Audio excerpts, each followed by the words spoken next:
खूप डेंजर झालेलं आहे। काहीही ठेवणं इथं ना ओट्यावर मला म्हणजे काय करताच येत नाही, म्हणजे ठेवतच नाही, सगळं असं मागं सरकवून ठेवायला लागतं। आणि तरी पण एवढा लांब हात करतो ना असा, आणि नाही का म्हणजे चापसतो काय लागतंय का काय हाताला। डेंजर झालंय ते पोराचं, तुम्ही मला सांगा काय सोडून।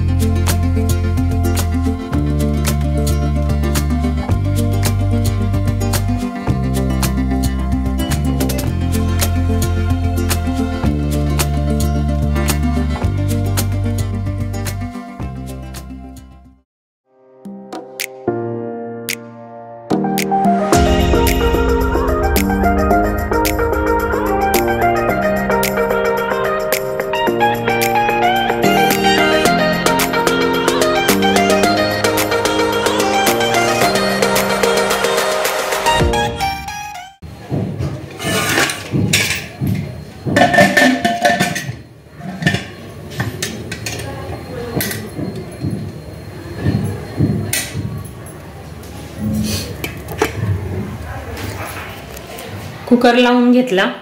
आता हा तोच कुकर आहे बरं का जो उडला होता तो, पण त्याचं जसं मी रिपेअरिंग करून घेतलं ना, त्याची जी रिंग आहे ती बदलून घेतली, वॉल बदलून घेतला, तेव्हापासून तरी टचवूड अजूनपर्यंत तरी काही प्रॉब्लेम झालेला नाही। आय होप सो तो चांगला चालावा असाच, नाहीतर खूप मोठा धिंगाणा झाला होता, तुम्हाला लास्ट टाइम मी शेअर केलं होतं।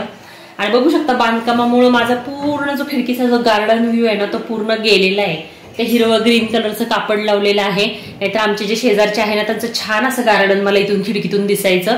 खिडकी उघडली की, आणि नाही उघडली तरी जाळीतून छान दिसायचं आणि मस्त प्रकाश यायचा। पण आता सध्या आहे ना सगळं पॅक झालेलं आहे बांधकामाचं, त्याच्यामुळे मी म्हटलं ना की मला हे बांधकाम कधी एकदा होईल असं झालेलं आहे, वैताग आलाय मला। तर असो कुकर लावलेला आहे। आणि अगस्तीची एक गंमत सांगते तुम्हाला, गंमत नाही टेन्शन आहे ते टेन्शन। काहीही इथं ओट्यावर ठेवलं ना असा खाली खेळत खेळत येतो, आणि पाय आता त्याचे वर करायची पण गरज नाही, हात आरामात त्याचा इथं पुरतो, आणि जे काय असेल ना साहेब ओढतो असा डायरेक्टली, हात असं वरती चापसतो काय लागतंय का हाताला आणि ओढतो। आज सकाळी तेच झालं, मी चहा बनवला, चहाचा कप इथं होता आणि काहीतरी भांड धुवायला मी तिकडं गेले नळापाशी सिंकपाशी, तोपर्यंत ह्या साहेबांनी त्या चहाच्या कपाला ऑलमोस्ट हात लावलाच होता, गरम गरम उकळता चहा होता, पटकन मी त्याला थांबवलं, नाहीतर त्यांनी आज चहाचा कप अंगावर ओतून घेतला असता। खूप डेंजर झालेलं आहे। काहीही ठेवणं इथं ना ओट्यावर मला म्हणजे काय करताच येत नाही, म्हणजे ठेवतच नाही, सगळं असं मागं सरकवून ठेवायला लागतं। आणि तरी पण एवढा लांब हात करतो ना असा, आणि नाही का म्हणजे चापसतो काय लागतंय का काय हाताला। डेंजर झालंय ते पोराचं, तुम्ही मला सांगा काय सोल्युशन आहे। कारण आता ओट्याला तर मी काय लावू शकत नाही, पुढनं काय लावणार ना आपण ओट्याला, सगळं तर भांडे आपला सगळा पसारा, माझा तर दिवसभर पसारा असं इथं, पसारा म्हणजे भांडी आपण जे काही स्वयंपाक करतो की जे काही छोट्या मोठ्या गोष्टी बघा। आता मी जस्ट इथं भाजीचं तयारी केली आणि इथं सूर्य आणि हे आहे, आता हे ठेवेपर्यंत थोडं आपण काही इकडं तिकडं झालं, आणि तोपर्यंत हा येणार, आणि इथं काही मी इथं दिसले की तो आलाच समजायचा, आणि इथं हात लावायला सुरुवातच केली समजायची। खूप डेंजर झालेलं आहे काम, मला तर खूप टेन्शन आलेलं आहे त्या पोराचं। तुम्हाला काय सोल्युशन जर सापडत असेल ना मला जरा सांगा, पण आता जरा तो थोडं कळेपर्यंत आहे ना काय ऑप्शन नाहीये, त्याला ना ओरडलेलं पण कळत नाही। तर चला आजच्या व्हिडिओला सुरुवात झालेली आहे, व्हिडिओ शेवटपर्यंत नक्की बघा। तर माझ्या भावाच्या मुलांचा जो वाढदिवस होता त्याच्यामध्ये मी तुम्हाला शेअर केलं होतं की मी त्यांच्यासाठी ना काहीतरी गिफ्ट घेतलेलं आहे, एक सायकल घेतलेली आहे पॅरेंट कंट्रोलवाली। तर ही ती सायकल आहे बघा।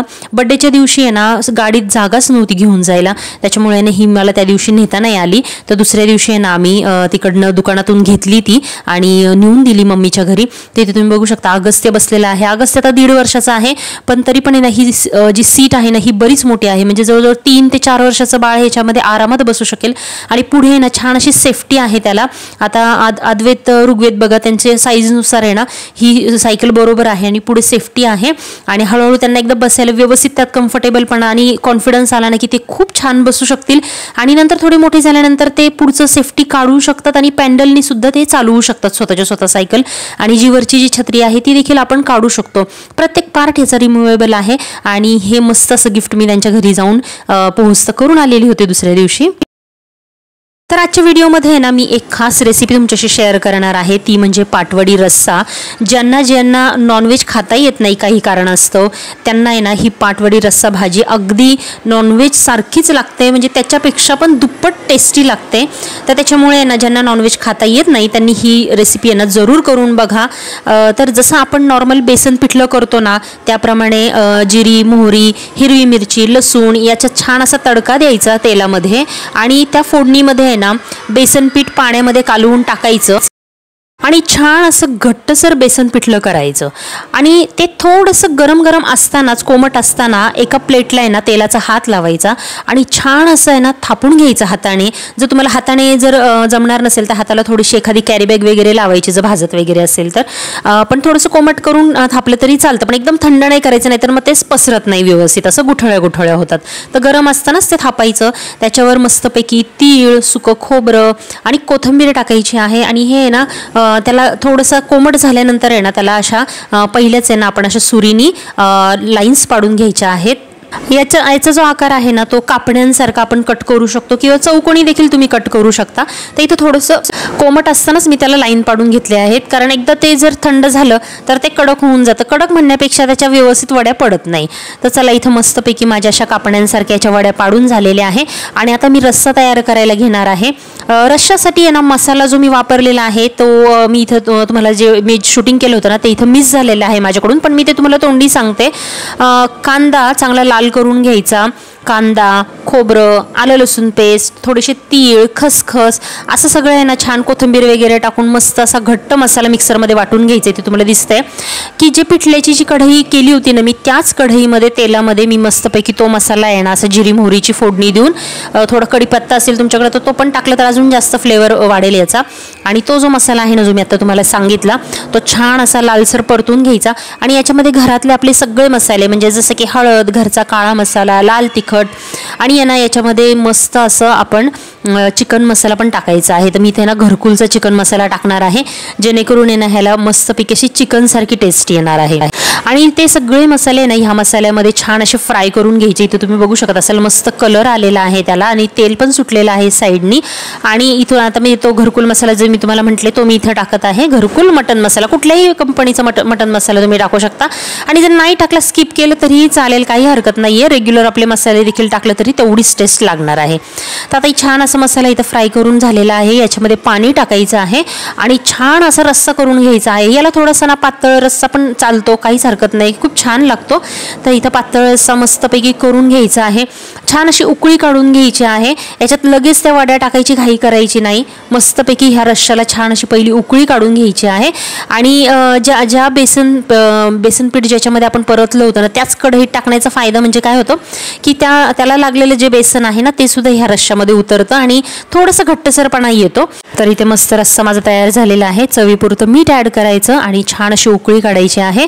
आणि आता आपण ज्या वड्या कापून ठेवलेल्या आहेत ना त्याचे जे साईडचे जे छोटे छोटे तुकडे आहेत ना ते तुम्ही याच्यामध्ये टाकू शकता, जेणेकरून थोडीशी चव अजून जास्त उतरेल. आणि मधल्या ज्या वड्या आहेत ना त्या कोरड्या खायला म्हणजे पण ठेवू शकतात किंवा रश्श्यात पण तुम्ही टाकू शकता, पण त्या लगेच टाकायच्या नाही, जरा थोड्या वेळाने टाकायच्या त्या. आणि त्या काही पाघळत नाहीत, काय नाही. तुम्ही बघू शकता इथं किती मस्त वड्या पडलेल्या आहेत आपल्या त्या ज्या बेसन पिठाच्या म्हटल्या होत्या ना मी तुम्हाला, ह्या पाटवड्या खूप सुंदर अशा झालेल्या आहे.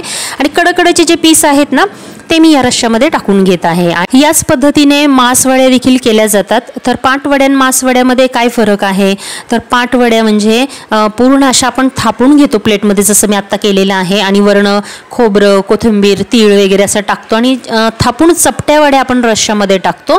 आणि मासवड्या ज्या आहेत ना मासवड्या अशा रोल केल्या जातात आणि त्याच्यामध्ये मसाला भरला जातो. त्या मसाल्यामध्ये कांदा, खोबरं, तीळ, खसखस ह्या सगळ्याचं आहे ना बारीक असं वाटण केलं जातं. बारीक नाही करायचं, म्हणजे थोडंसं ओबडधोबड असं वाटण केलं जातं आणि त्या मासवड्यामध्ये असं भरलं जातं आणि रोल केला जातो त्या वड्या. म्हणजे ह्या बेसन पिठाच्याच असतात पण त्या रोल केल्या जातात, त्याला मासवड्या म्हणतात. ती देखील रेसिपी मी कधीतरी शेअर करेल, ती पण अप्रतिम लागते, मला तर खूप आवडते. आणि इथे तुम्ही बघू शकता जसा माझ्यासाठी तिखट रस्सा मी तयार केला होता ना तसा सानवीसाठी फिक्का रस्सा सुद्धा एका बाजूला मी तयार केलेला आहे. तिची थोडीशी फिक्की भाजी मी मीडियम फिक्की भाजी केलेली आहे. आणि मला मात्र ही पाटवडीचा जी भाजी होती ना ती मला एकदम झणझणीत झणझणीत पाहिजे होती, त्याच्यामुळे मी आमच्यासाठी ना सेपरेटली अशी झणझणीत भाजी इथं तयार केलेली आहे.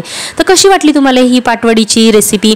आता एवढ्यात आहे ना माझी 1-2 वेळा मी केलेली आहे, त्याच्यामुळे ना म्हटलं चला तुमच्याशी आज शेअर करावी.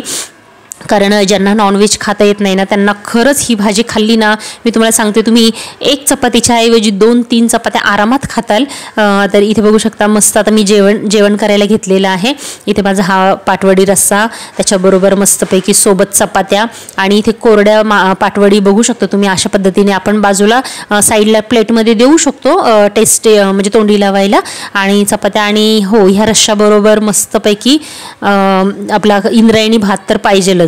तर इंद्रायणी रस्सा भाजी असेल ना की मी इंद्रायणी भात करते, जेणेकरून आहे ना खूप छान लागतं. वरण वगैरे करायची काही गरजच नाही. तर कशी वाटली ही पाटवडी रस्सा रेसिपी? तुम्हाला आवडली असेल तर मला नक्की कमेंट करून कळवा. आता आहे ना अगस्तीचं जरा आहे ना गडबड गोंधळ जो असतो ना तुमच्याशी ते शेअर करते मी तुमच्याबरोबर.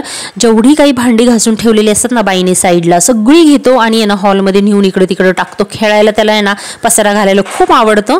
तर बघू शकता तुम्ही इथे. अजून काय घेऊन गेला? बॅगी घेऊन गेला.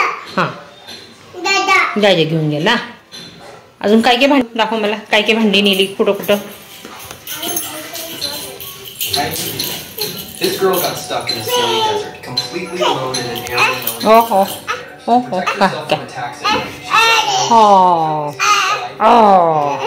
as असं डोक्याला काय लागलं?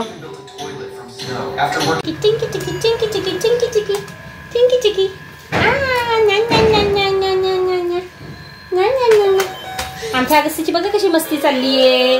त्याचा फेवरेट टेडी घेऊन डान्स करतो. नाचतो.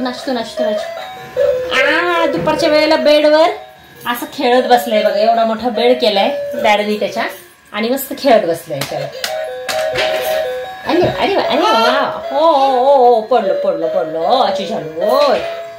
पुण्यामध्ये भयंकर थंडी आहे. काल टेम्परेचर 12 होतं आणि आज माहिती नाही किती येतं. दुपार आहे तरी पण आम्ही स्वेटर घालून बसलोय आणि बाळानी पण कानटोपी घातली. त्याला म्हटलं होतं स्वेटर घाल पण त्याचे पप्पा नको म्हणाले आता, कारण कंटिन्यू स्वेटर होता एवढा वेळ. आणि बघू शकता ब्लँकेट, बापरे थंडीची तर ब्लँकेट पहिली पाहिजे. थंडी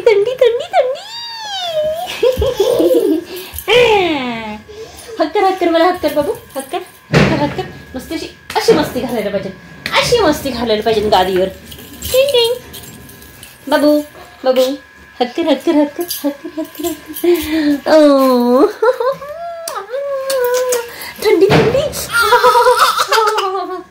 थंडी वाजते. थंडी डान्स करा चला.